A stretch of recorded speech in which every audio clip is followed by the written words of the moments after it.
सब लोग आ गए जितने पहले थे।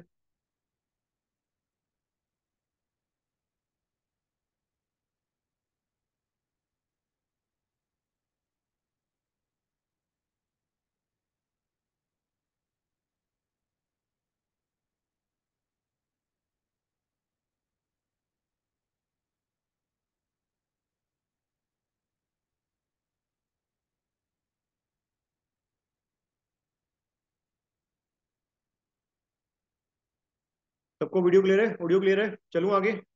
कौन नहीं आया? बासित आ गया? बासित, तनवीर, आसमा, सिमरन, विकास, एहसान। चलो ठीक है, सब आ गए, चलो बढ़िया।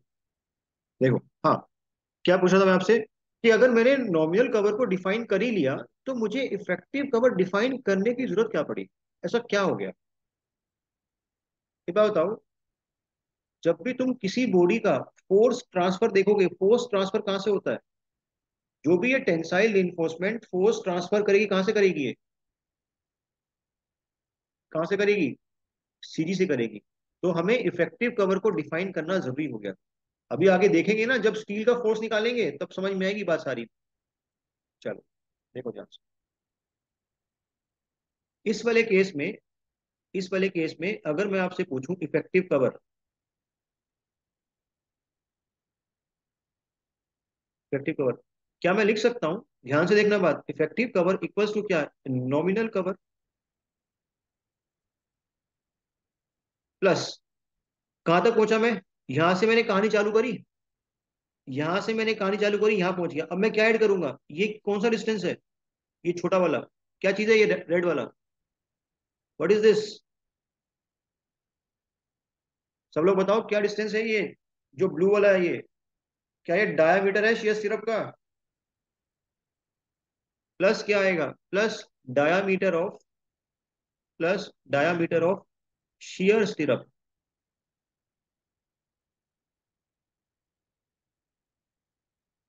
प्लस, कहां पहुंचा मैं? अभी तो मैं सिर्फ यहां पहुंचा हूं। अभी और मुझे क्या ऐड करना पड़ेगा? Plus half the diameter of tensile reinforcement. तो plus half of the diameter of tensile reinforcement. तो half of the diameter of tensile reinforcement.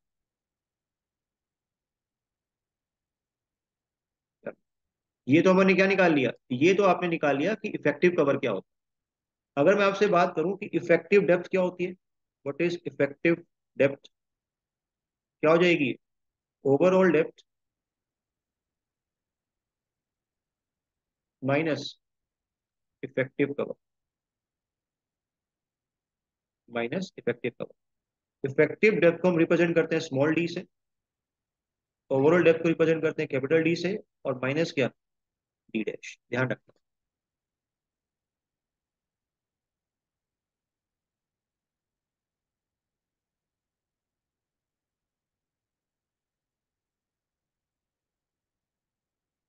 दोनों एक्सप्रेशन, एक क्वेश्चन पक्का मिलेगा, अभी करते भी इस पे, नोट करो पहले इसको।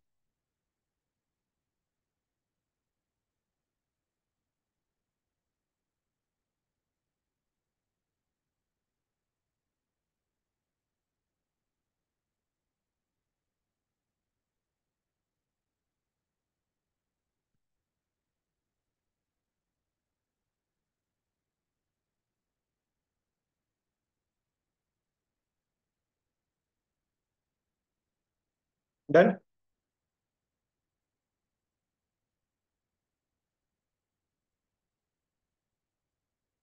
सबने लिख लिया? बासित के अलावा?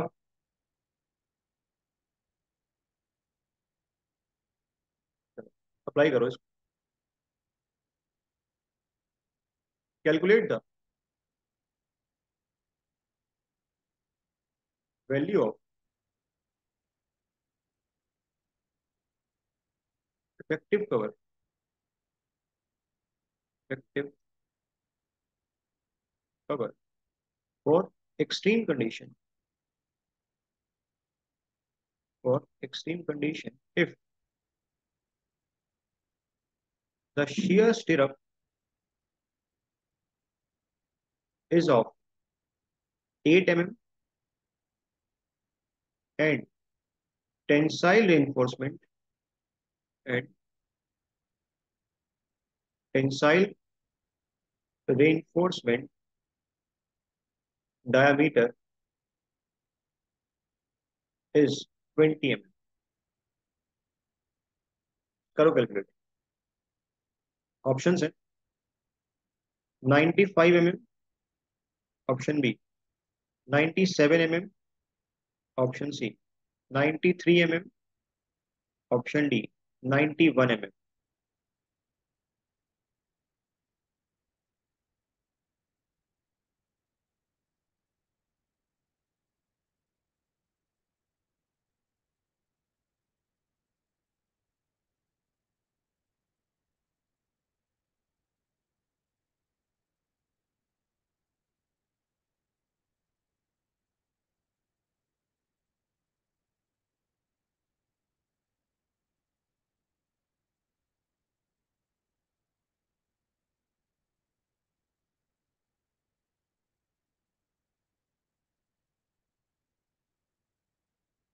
बाकी लोग देखो कितना आ रहा है।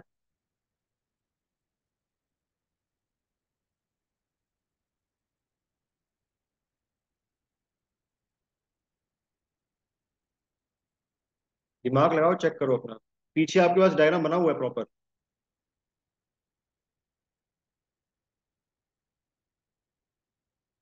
एक्सट्रीम कंडीशन के लिए, एक्सट्रीम कंडीशन के लिए जो आपके पास नॉमिनल कवर है कितना होता है वो? Extreme condition, for extreme condition जो नॉमिनल कवर है, नॉमिनल कवर इक्वल्स टू क्या, कितना? क्या लिखूं? 75 mm, 75 mm। चलो, निकालना क्या था मेरे को? Effective cover. क्या आपको शेयर स्ट्रिप दे रखी है इस बार? क्या आपको शेयर स्ट्रिप दे रखी है? कितने डायमीटर की? 8 डायमीटर की। मुझे एक कंसेप्ट और बताना है। इस वाले केस में, इस फर्स्ट वाले केस में, अगर यहाँ पे कोई शेयर स्ट्रिप नहीं होती तो क्या उसका डायमीटर ऐड करते हैं यहाँ पे? इफेक्टिव कवर निकालते हुए अगर यहाँ पे कोई शेयर स्ट्रिप नहीं है तो क्या उसका डायमीटर ऐड करोगे? कोई डायमीटर नहीं आएगा उसका।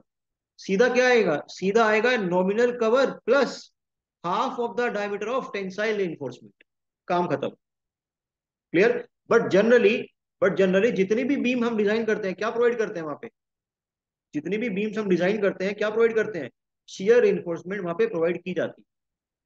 क्योंकि बीम को आप किस किसके लिए डिजाइन करते हो? बेंडिंग प्लस क्या? Shear force.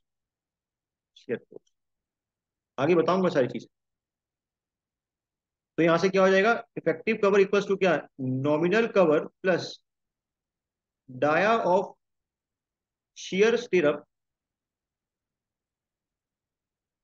Plus half of the dia of tensile reinforcement.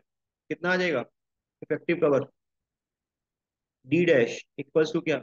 75 plus 8 plus 20/2। कितना निकल के आया? 93 mm।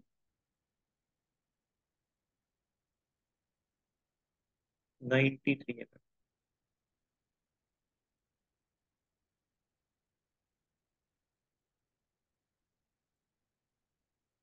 डन। सबने बना, सबसे बनाइए। चलो next problem. Calculate the value of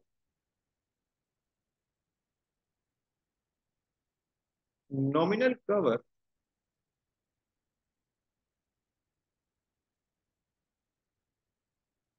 required for the beam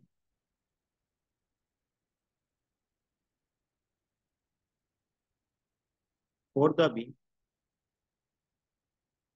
which is having which is having shear stirrup of diameter 10 mm and tensile reinforcement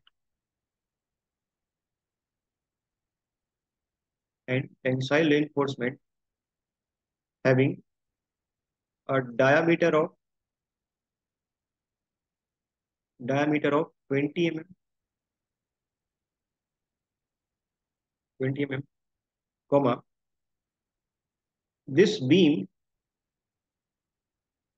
this beam is used in the construction of water tank. This beam is used in the construction of water tank. आपके पास options हैं.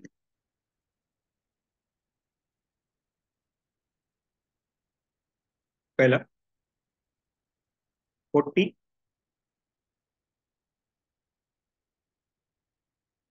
mm, दूसरा 45 mm, तीसरा 30 mm, sorry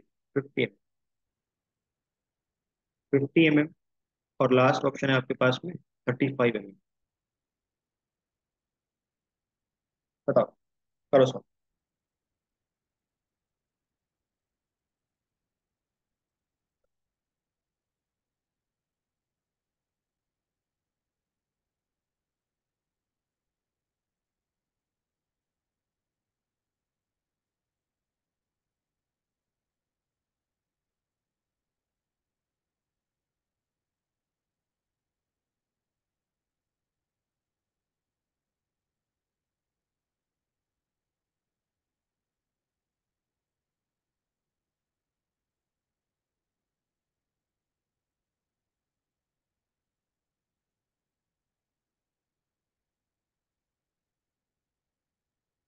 कितना आ रहा है?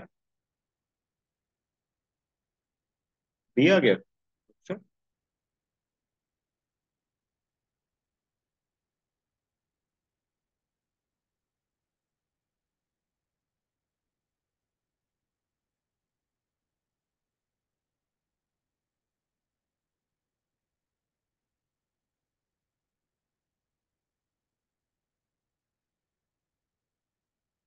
बाकी लोग check करो कितना आ रहा है.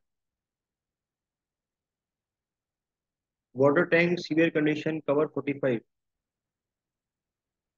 Effective cover. अच्छा, आपको इफेक्टिव कवर नहीं दे रखा क्या? क्वेश्चन रुक जाओ, रुक जाओ. Effective cover, calculate the value for which. ठीक है, ठीक है. इफेक्टिव कवर इसलिए ले लिखो. Effective cover is 55 mm.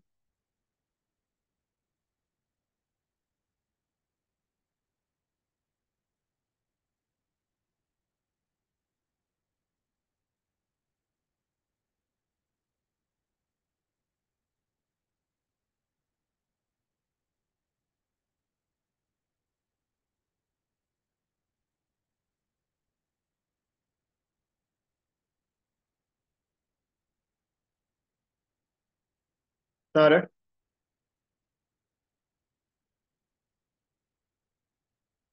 35 आ रहा है. चलो बढ़िया. क्या होता है जरा बताना. Effective cover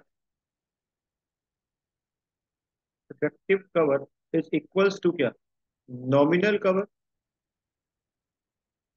plus diameter of shear stirrup plus half of the diameter of क्या?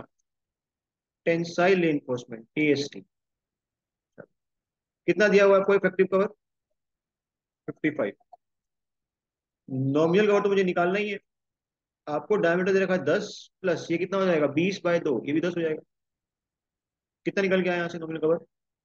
नॉमिनल कवर निकल के आया यहाँ से 35. सबको यही आ रहा है क्या? सबको यही आ रहा है? एग्जाम में क्या टिक करके आए? 35. खुशी से ही कर दिया आपने वहां पे. घर आ गए, फिर क्या मिला आपको? पेपर में क्या मिला? नेगेटिव मिला ना। वाटर टैंक किस कंडीशन के लिए डिजाइन होता है? वाटर टैंक किस कंडीशन के लिए डिजाइन होता है? सीवियर के लिए। सीवियर के लिए, सीवियर कंडीशन में जो रिकमेंडेड नॉमिनल कवर है वो कितना है? 45। क्या आंसर होगा? आंसर क्या होगा? B option. तो एग्जामिनर को पढ़ो, वो भी खेलेगा, तुम भी खेलोगे, बट क्या होना चाहिए? बट बैट तुम्हारे हाथ में होना चाहिए। अभी मैं आगे डिस्कस करूंगा बासित कि नॉमिनल कवर को एक लिमिट से ज्यादा भी प्रोवाइड नहीं करते, और अभी वो बात समझ में नहीं आएगी।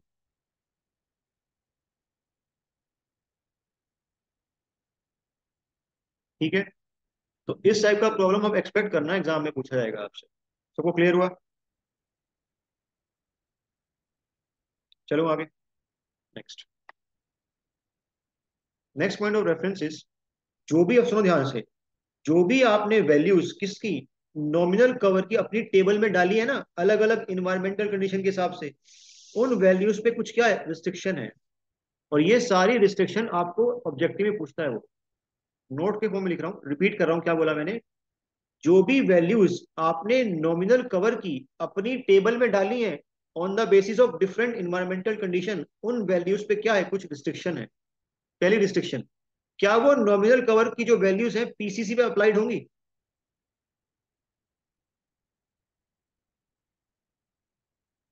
So first point, nominal cover in that table will not be will not be applied on PCC। First point, ये तो बहुत सिंपल पॉइंट है, इसको याद रखने में कोई दिक्कत नहीं है। Second point, nominal cover in that table is not applicable to column and footing। बहुत बहुत इंपॉर्टेंट पॉइंट है।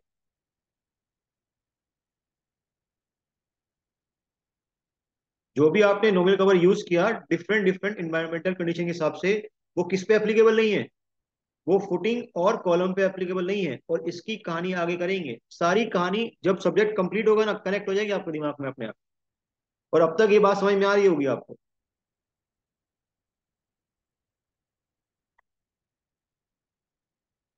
नेक्स्ट पॉइंट,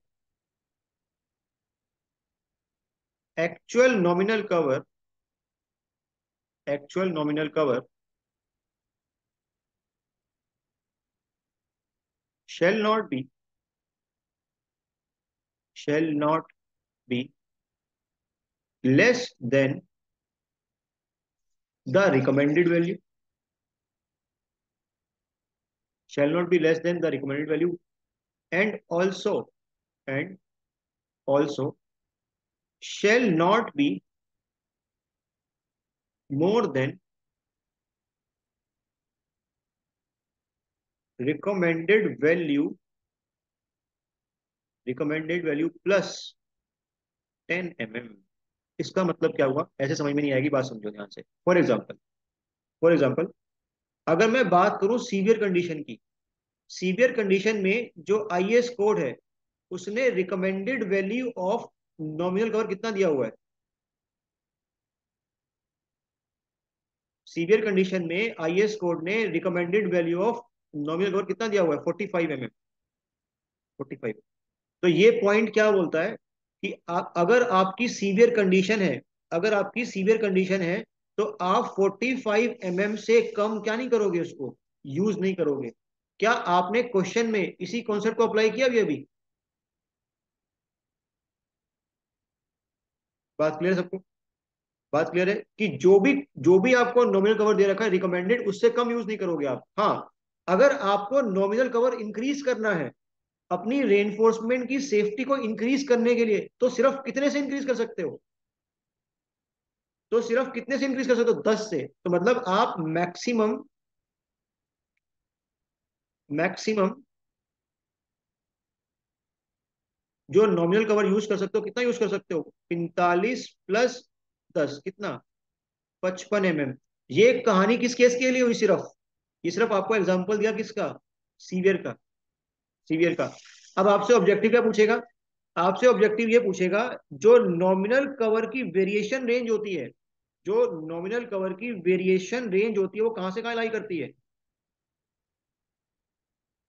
जो नॉमिनल कवर की वेरिएशन रेंज है वो कहां से कहां लाई करती है? आप कितने से कम नहीं कर सकते इसको? आप इसकी फिक्स वैल्यू से कम नहीं कर सकते, 0।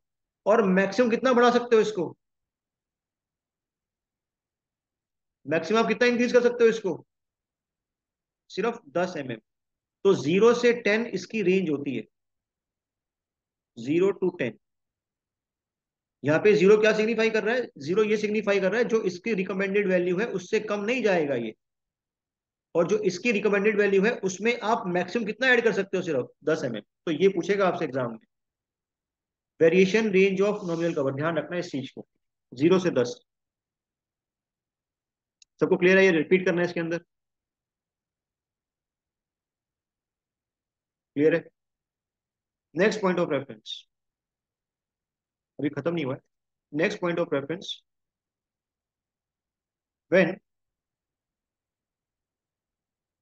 व्हेन और इसको तो डबल स्टार लगाना, ये तो फेवरेट एग्जाम, ये तो फेवरेट क्वेश्चन है इसका।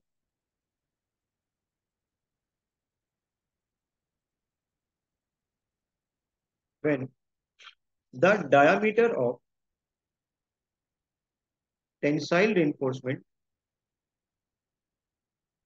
is less than 12 mm and the exposure condition is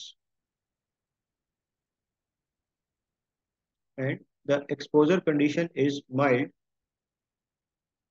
then the value of nominal cover can be decreased by 5 mm। Exception है, ध्यान रखना, can be decrease by 5 mm। अगर आपकी कंडीशन कैसी है? माइल्ड है, और बीम के अंदर जो आपने टेंसाइल रिइंफोर्समेंट लगा रखी है उसका डायामीटर अगर 12 mm से कम है, तो आप अपने नॉमिनल कवर को कितने से कम कर सकते हो? 5 mm से। फॉर एग्जाम्पल, माइल्ड के केस में जो मेरा रिकमेंडेड नॉमिनल कवर है वो होता कितना है? वो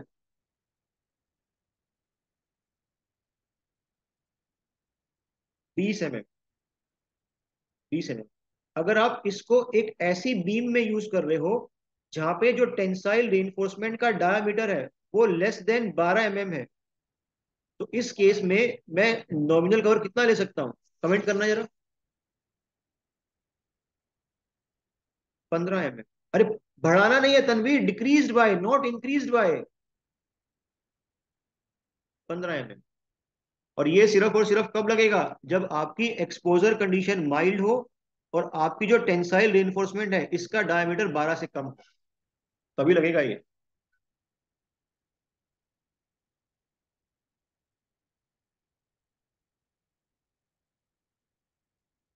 क्लियर है सबको पॉइंट? ये सारे पॉइंट्स ऑब्जेक्टिव है आपके, क्लियर है? लास्ट पॉइंट ऑफ रेफरेंस, और ये भी कैसा है? ये भी ऑब्जेक्टिव पॉइंट है।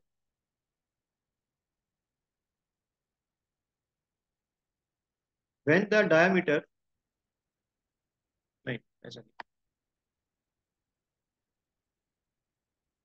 फॉर द एक्सपोजर कंडीशन,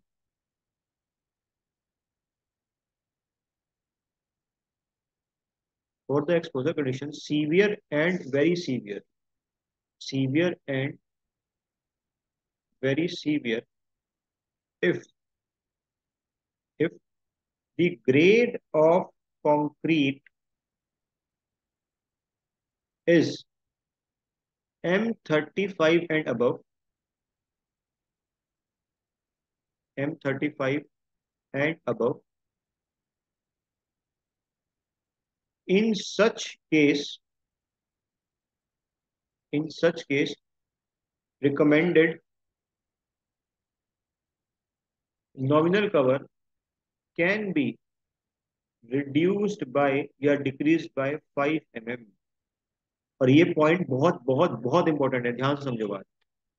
दो कंडीशन की बात करिए, कौन कौन सी, सीवियर और क्या, वेरी सीवियर। देखो ध्यान से बात, मेरे पास अगर सीवियर कंडीशन है, अगर मेरे पास सीवियर कंडीशन है, सीवियर कंडीशन में मैं minimum value of concrete grade क्या लेता हूं आरसीसी में,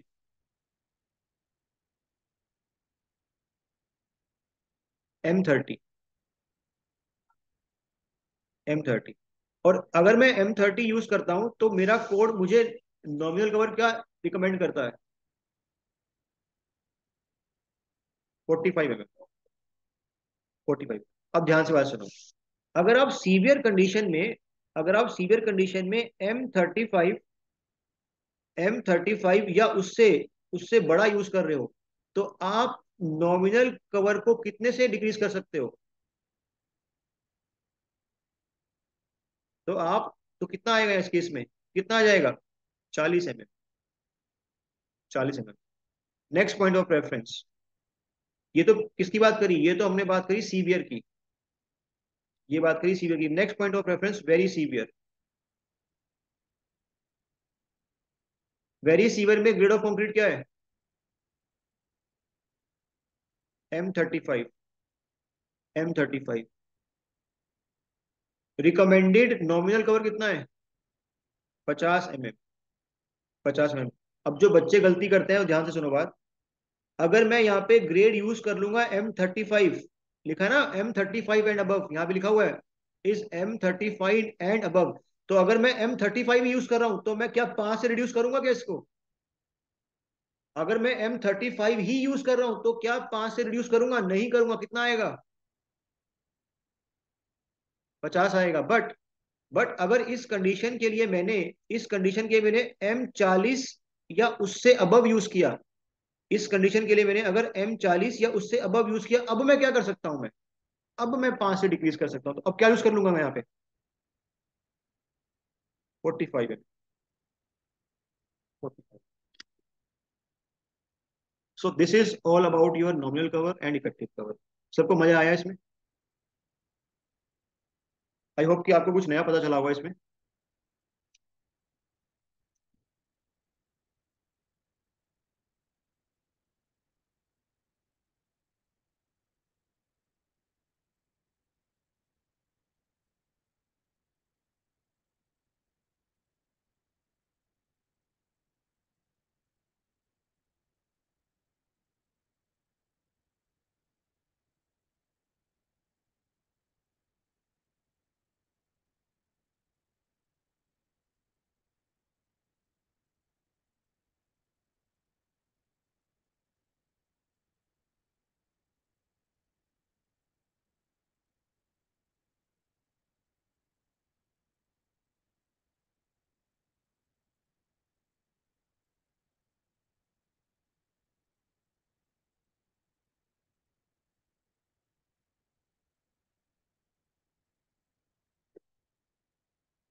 चलो आगे, ये क्लियर है आपको,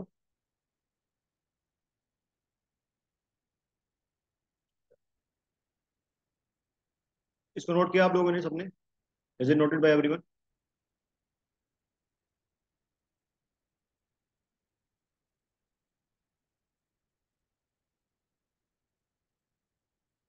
next point of reference is most important, stress strain curve of concrete.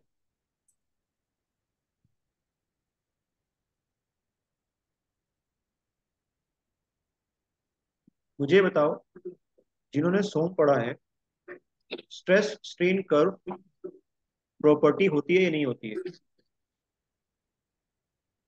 मेरे मटेरियल की, क्या स्ट्रेस स्ट्रेन कर्व मेरे मटेरियल की प्रॉपर्टी होती है या नहीं होती है,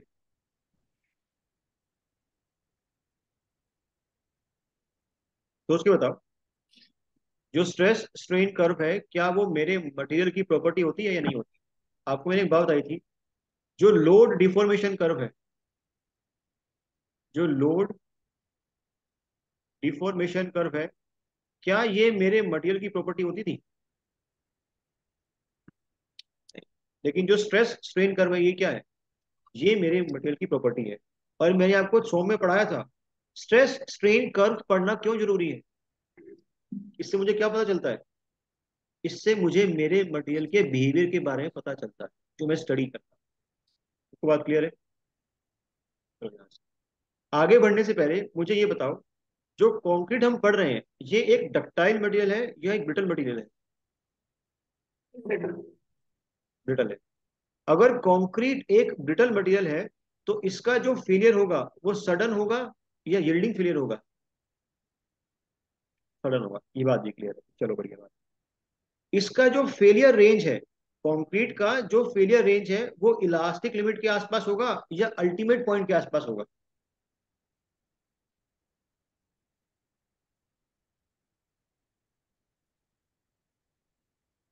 ब्रिटल मटेरियल में जैसे मान लो ये मेरे पास स्ट्रेस स्ट्रेन कर्व है किसकी? कंक्रीट। चलो, हमने स्टील के अंदर, वो तो अभी भी देखेंगे, अभी अभी आपको स्टील पढ़ाऊंगा ना आगे, तो वो तो वापस आएगी। क्या हमने माइल्ड स्टील का कुछ ऐसा ऐसा पढ़ा था क्या? माइल्ड स्टील का ये कौन सा पॉइंट था, जरा कमेंट करना तो। Lower yield point. Lower yield point ये कौन सा पॉइंट था? अपर यील्ड पॉइंट ये कौन सा पॉइंट था उसका? इलास्टिक पॉइंट ये कौन सा पॉइंट था इसका? Proportional point. फिर आपको क्या बताया था कि सारे के सारे पॉइंट कहाँ पे होते हैं? प्रोपोर्शनल पॉइंट, इलास्टिक पॉइंट, अपर पॉइंट, लोअर पॉइंट, सारे के सारे का पास पास, तो अपन क्या बोलते हैं इसको? इलास्टिक पॉइंट बोलते थे। चलो बात, क्या माइल्ड स्टील मेरी इस इलास्टिक पॉइंट पे फेल कर गई थी क्या? क्या टूट गई थी वो? नहीं। बट क्या हमारा जो ब्रिटल मटेरियल है क्या वो अपनी इलास्टिक लिमिट के आसपास ही फेल कर जाता है? ये बात पूछी थी आपसे। ठीक है बात, चलो देखो। तो मैं क्या ऐसा बोल सकता हूं कि ब्रिटल मटेरियल में large number of plastic deformation नहीं आती? उनका से टूट गया, छूट गई।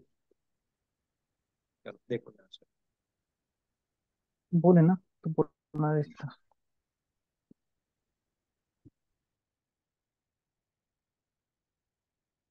हम्म, तुम लोगों ने जब स्ट्रेस स्ट्रेन कर्व स्टील की ड्रॉ करी थी तो कोई मशीन का यूज किया था?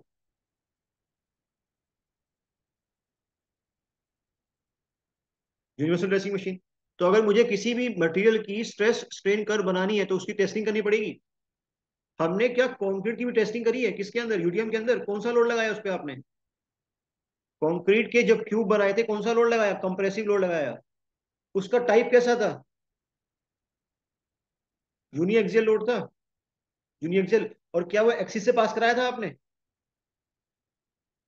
क्या उसकी एक्सिस सीजी से पास कराया था? सीजी से? Purely axial load? हे भगवान बेटा, कराया तो था, वो अलग बात है कि प्लेट रख दी थी। अरे वो अलग बात है कि हमने स्टील प्लेट रख दी थी, पर हमने तो लोड कैसा लगाया था? हमने तो कंप्रेसिव लोड लगाया था जो एक्सिस से पास कर रहा था, है ना? देखो ध्यान से, जब हमने कंक्रीट का क्यूब यूटीएम में टेस्ट किया, किसी भी ग्रेड का, चाहे वो M20 हो, M30 हो, M40 हो, उससे फर्क नहीं पड़ता, हमें जो स्ट्रेस स्ट्रेन कर्व मिली वो कैसी मिली? कुछ पार्ट में जो स्ट्रेस स्ट्रेन कर्व वो कैसी दिखाई दे रही है आपको?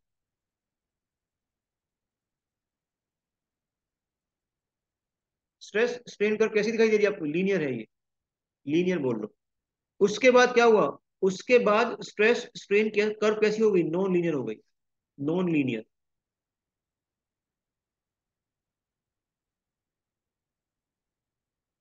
Non linear. आपको क्या मिला? आपको एक पीक स्ट्रेस मिला इस पे, पीक स्ट्रेस।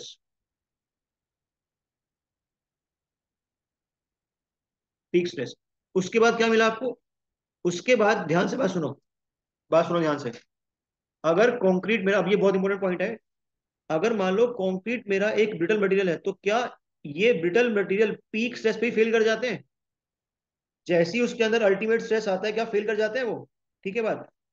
हमने जानबूझ के कर्व का ये वाला पोर्शन ऑब्टेन किया है। मैं रिपीट कर रहा हूं बात को, बहुत इंपॉर्टेंट है। आपका जो कंक्रीट है, जैसे ही इसके ऊपर पीक स्ट्रेस आया, ये फेल कर जाएगा, टुकड़े टुकड़े हो जाएंगे इसके। बट हम लोगों ने इसको, इसकी जो लोडिंग है, इसकी जो टेस्टिंग है, इस तरीके से की कि आपको ये वाला पार्ट भी मिलता है कर्व का, इस तरीके से। और ये वाला पार्ट आपको तब मिलता है जब आप इसकी लोडिंग कैसे करते हो, पूछता है ऑब्जेक्टिव में। जब आप इसके ऊपर लोड इस तरीके से लगाते हो कि इसका जो रेट ऑफ स्ट्रेन है वो कंट्रोल्ड वे में है। मैं पूरी बात रिपीट कर रहा हूं, ध्यान से सुनो बात, देखो।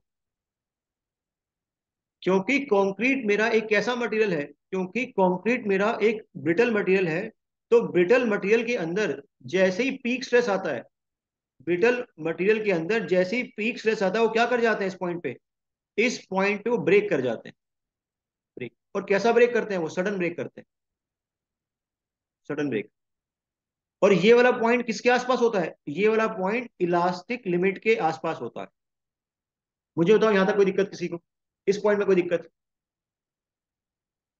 अब बताओ यहां तक कोई दिक्कत है कि नहीं है, फिर आगे चलूंगा। चलो, हमने क्या किया लैब के अंदर, हमने ये वाली कर्व को ऑब्टेन किया है, ऑब्टेन किया है। और इस कैसे ऑब्टेन किया? आप क्या कर रहे थे, क्या आप कंक्रीट के क्यूब के ऊपर लोड लगा रहे थे, है ना? आप कंक्रीट के क्यूब के ऊपर लोड लगा रहे थे, कंप्रेसिव लोड। आप कंप्रेसिव लोड को इस तरीके से लगाओगे कि कंक्रीट का क्यूब टूटेगा नहीं। देखो इस पॉइंट पे आके वो क्या कर गया, इस पॉइंट पे आके वो फेल कर गया। बात समझो ध्यान से, इस पॉइंट पे आके वो फेल कर गया। अगर आप इस पॉइंट पे थोड़ा सा भी लोड ज्यादा बढ़ा दोगे, क्या कर जाएगा, बिखर जाएगा वो।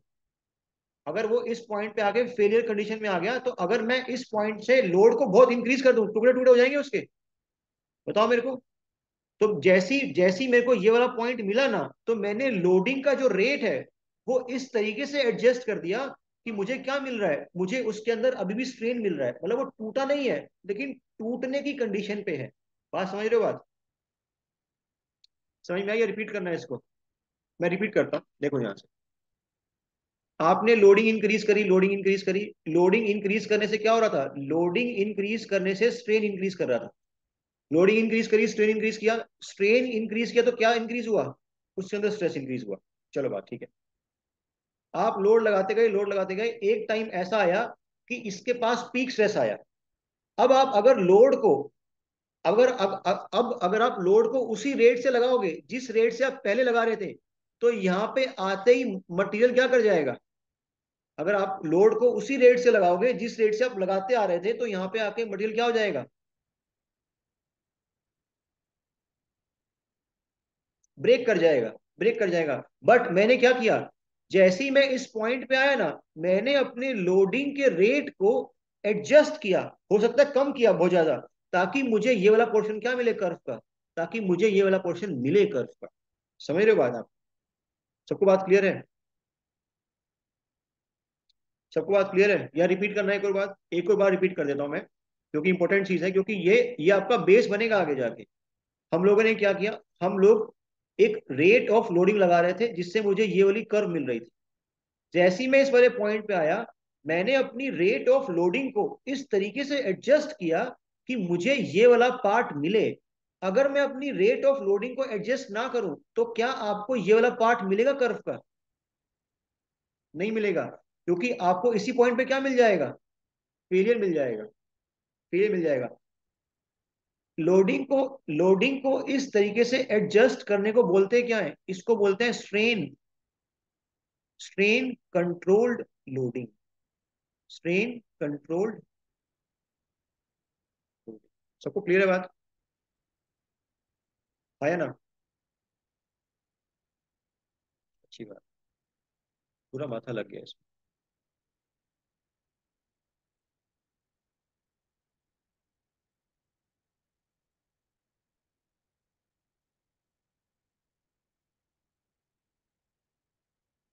मेरे साथ बनाओगे अब?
ये कौन सा स्ट्रेस मिला था आपको, कमेंट करना जरा।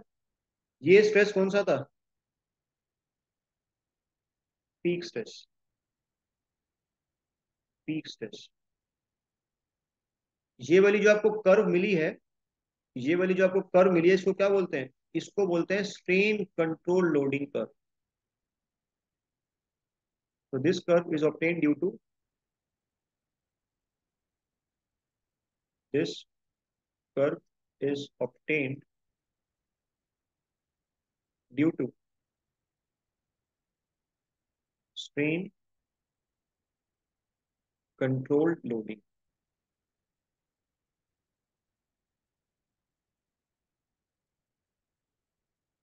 चलो,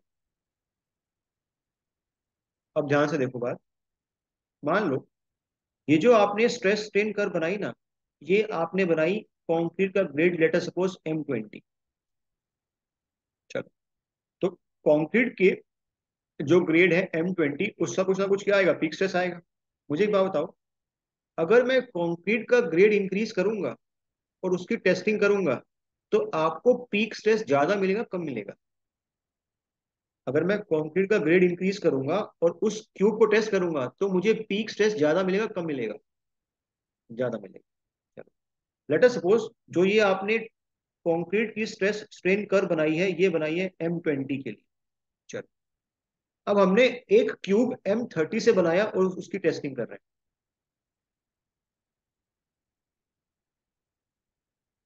इसको मैं ग्रीन से दिखा रहा हूँ। कुछ पार्ट कैसा है, कुछ पार्ट लीनियर है, फिर क्या हो जाएगा वो पार्ट हो जाएगा non linear, solid line.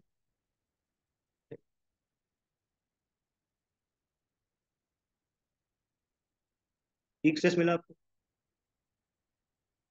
Peak stress मिलने के बाद क्या मिला?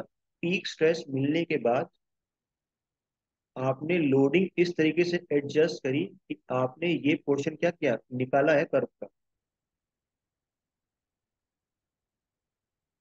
इस तरीके से। चलो, फिर आप अभी भी नहीं माने, आपने क्या किया कि मैं एक हायर ग्रेड ऑफ कंक्रीट वापस चेक करूंगा। ये मान लो M25 था, आप M30 ले आए पकड़ के, कोई बात नहीं, ले आओ, क्या दिक्कत है?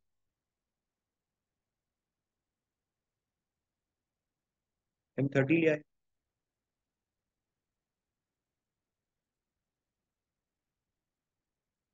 इसका पीक स्ट्रेस आपको और ज्यादा मिलेगा। अरे यार,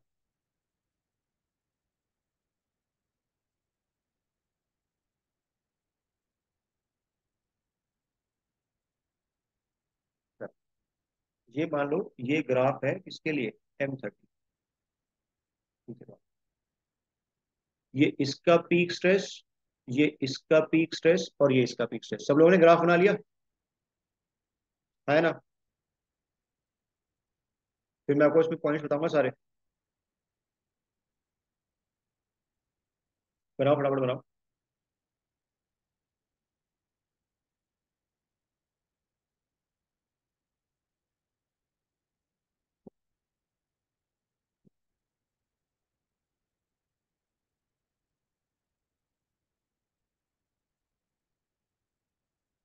चलो,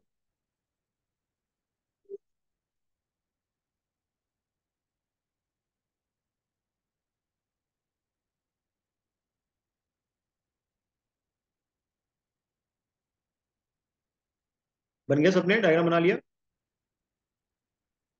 चलो देखो, फर्स्ट पॉइंट ऑफ, ये हमने जब स्ट्रेस स्ट्रेन कर्व बनाई तो हमें क्या क्या चीज ऑब्जर्व हुई वो मैं आपको बता रहा हूँ। क्या आप एक बात देखना, एक्सपेरिमेंट में जो हमें ऑब्जर्व हुआ, क्या अगर मान लो जो भी, जिस भी ग्रेड का पीक स्ट्रेस है, जिस भी ग्रेड का पीक स्ट्रेस है, क्या पीक स्ट्रेस के कोरोस्पॉन्डिंग जो एक्स एक्सिस पे स्ट्रेन है, क्या वो ऑलमोस्ट सेम है क्या? पीक स्ट्रेस के कोरोस्पॉन्डिंग जो आपके एक्स एक्सिस पे स्ट्रेन आ रहा है, क्या वो ऑलमोस्ट सेम आ रहा है? अरे यार, क्या हो रहा है, ऑलमोस्ट सेम आता है। ठीक है, एक तो इस स्ट्रेन की वैल्यू पूछेगा, क्या होती है इसकी वैल्यू, कोई कमेंट करके बताएगा मेरे को।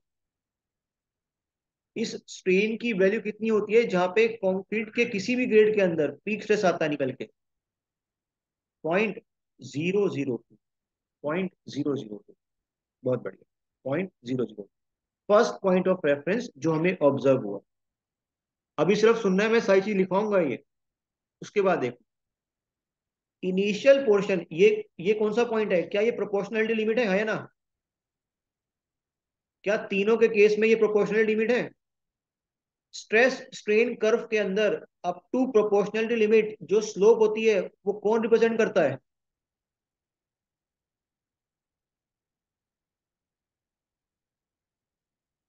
भूल गए सब लोग? स्ट्रेस स्ट्रेन कर्व के अंदर अप टू प्रोपोर्शनलिटी लिमिट जो स्लोप होती है कर्व की, क्या कहलाती है वो? क्या यंग्स मॉडुलस होता है क्या वो? क्या यंग्स मॉडुलस होता है कि नहीं? जरा मुझे बताना, जैसे जैसे मैं ग्रेड ऑफ कंक्रीट इंक्रीज कर रहा हूं, क्या स्लोप इंक्रीज कर रही है यहाँ पे ग्राफ के अंदर? जैसे जैसे मैं ग्रेड ऑफ कंक्रीट इंक्रीज कर रहा हूँ, क्या स्लोप इंक्रीज कर रही है? क्या मैं बोल सकता हूँ कि जैसे जैसे मैं ग्रेड ऑफ कंक्रीट इंक्रीज कर रहा हूँ, इसका यंग्स मॉडुलस इंक्रीज कर रहा है? कोई दिक्कत किसी को? Second observation. फर्स्ट ऑब्जर्वेशन ये स्ट्रेन की थी, ये सेकंड ऑब्जर्वेशन। थर्ड पे चलते हैं, देखो ध्यान से। जब आपने M20 पे टेस्ट किया, जब आपने M20 पे टेस्ट किया, उसका उसका जब आपने अल्टीमेट स्ट्रेन निकाला, देखो ध्यान से, अल्टीमेट स्ट्रेन, ये हमारे M20 का क्या है? ये M20 का अल्टीमेट स्ट्रेन है। उसके बाद ये किसका अल्टीमेट स्ट्रेन है? ये अल्टीमेट स्ट्रेन है M25 का। ये अल्टीमेट स्ट्रेन है किसका? M30 का।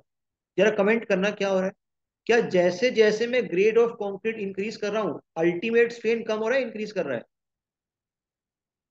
जैसे जैसे मैं ग्रेड ऑफ कंक्रीट इंक्रीज कर रहा हूं, जो अल्टीमेट स्ट्रेन है वो कम हो रहा है, इंक्रीज कर रहा है? वो डिक्रीज कर रहा है। थर्ड पॉइंट ऑफ रेफरेंस होगा। ये सारे सवाल बनेंगे आपके। वैसे तो कंक्रीट के अंदर डक्टिलिटी ना के बराबर है, पर क्या मैं अभी के लिए ऐसा बोल सकता हूं कि जैसे जैसे मैं ग्रेड ऑफ कंक्रीट इंक्रीज करता हूं, उसकी जो स्ट्रेन है, उसकी जो डक्टिलिटी है वो कम होती रहती है?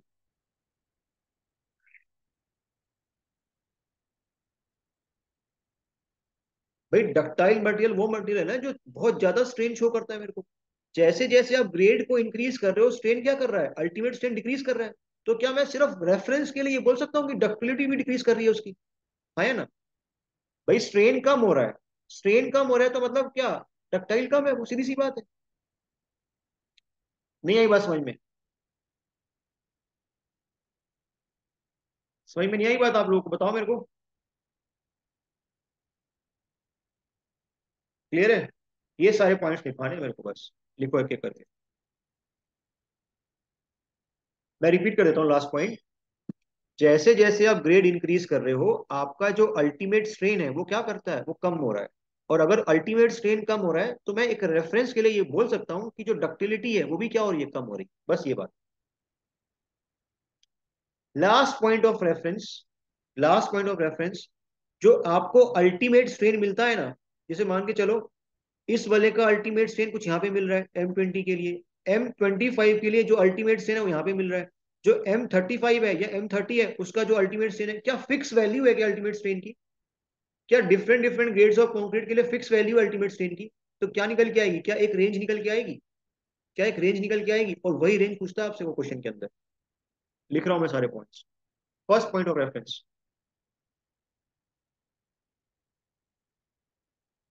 और ये सारे पॉइंट बहुत इंपॉर्टेंट है। बेटा आपको क्लियर है इसकी स्ट्रेस स्ट्रेन कर्व? और ये बेनिफिट मिलता है अगर हमने सोम के अंदर स्ट्रेस स्ट्रेन कर्व अच्छे से पढ़ रखी हो। अभी आपको शायद मेरी एक एक बात समझ में आ रही होगी क्या बोलना चाह रहा था मैं तब, सोम के अंदर। First point of reference, for any grade of concrete, for any grade of concrete, maximum compressive stress, maximum compressive stress, और इसी को क्या बोल रहे हो आप लोग? इसी को बोल रहे हो peak stress. Maximum compressive stress, इसी को पीक स्ट्रेस बोल रहे हैं। occurs occurs at a strain of at a strain of 0.002। First point, इसको मैं रेड से लिख देता हूँ ना ताकि आपको याद रहेगा।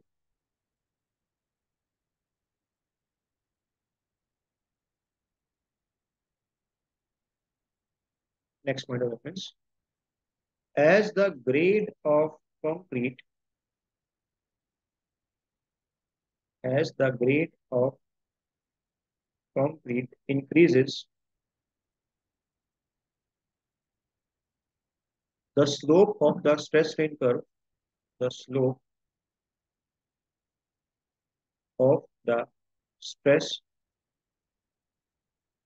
the slope of the stress, stress strain curve also increases, also increases. Next point,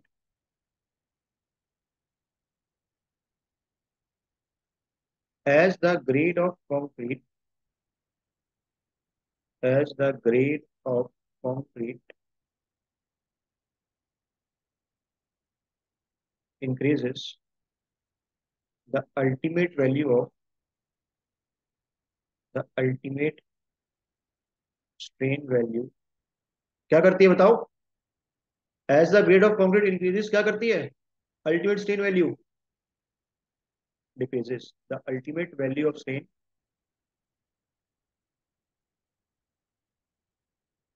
decreases. Last point of reference, most of the for most of the concrete grade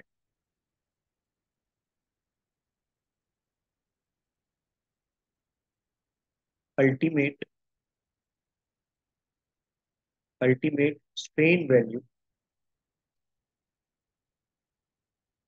lies between, अब ध्यान से सुनो बात, यहाँ पे कायदे से तो रेंज एक ही होनी चाहिए थी, बट एग्जामिनर जो आप लोग का पेपर बनाता है उसके पास प्रॉपर नॉलेज नहीं है, तो मैं यहाँ पे दोनों रेंज लिख रहा हूँ। 0.003 से लेके 0.005 भी हो सकता है ऑप्शन में, और ऑप्शन में एक और भी होगा 0.004 से लेके 0.006। ये दोनों एक साथ कभी नहीं आएंगे। समझ रहे हो बात? आप लोग बात समझ रहे हो? ये दोनों एक साथ नहीं आएंगे। या तो ऑप्शन में क्या आएगा, या तो ऑप्शन में ये वाली रेंज आएगी या तो ये आएगी। सबको क्लियर है बात? सबको बात क्लियर है? चलो, सबने नोट किया? फिर मुझे गजब का गोल्डन कॉन्सेप्ट देना है आप, जो आपके धुएं उड़ा देगा यहाँ पे। पहले इसको नोट करो।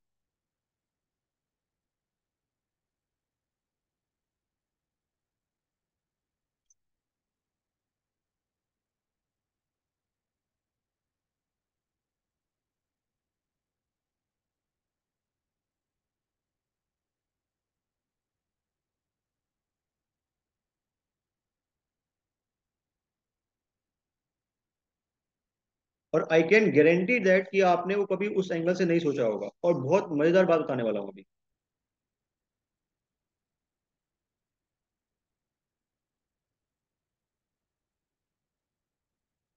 बताऊं? लिख लिया सबने? चलो, ध्यान से सुनो बात। देखो, मुझे एक बात बताओ,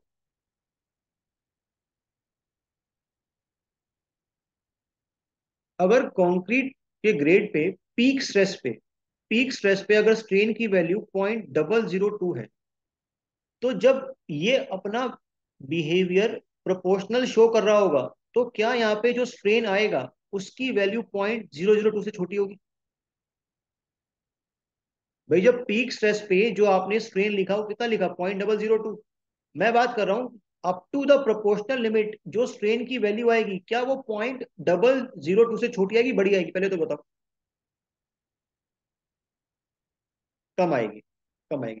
बेटा पहले मेरे साथ कनेक्शन बना के चलना, तभी ये बात समझ में आएगी। और बहुत इंपॉर्टेंट बात है, जो आप लोग मॉडुलस ऑफ इलास्टिसिटी जो आप मॉडुलस ऑफ इलास्टिसिटी डिफाइन करते हो, वो कहां तक डिफाइन करते हो?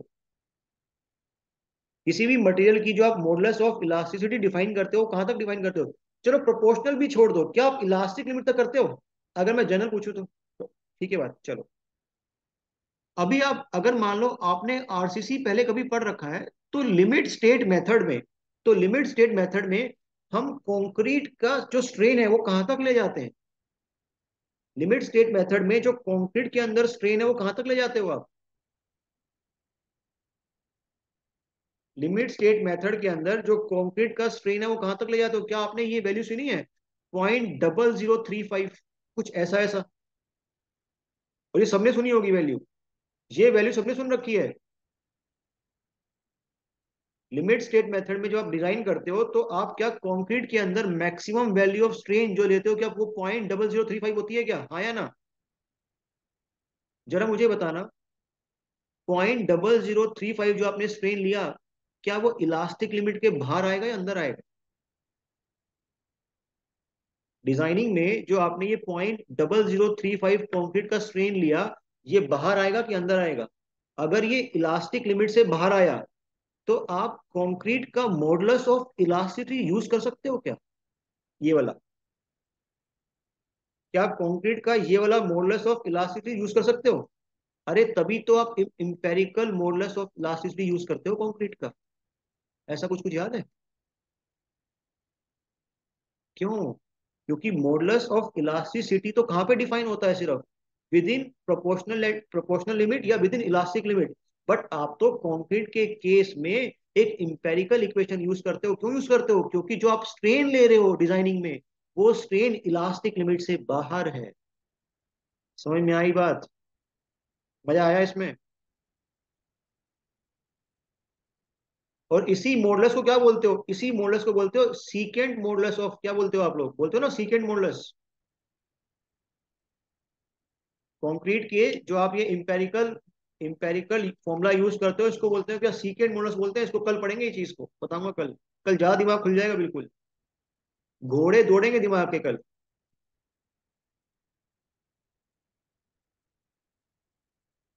सबको क्लियर है?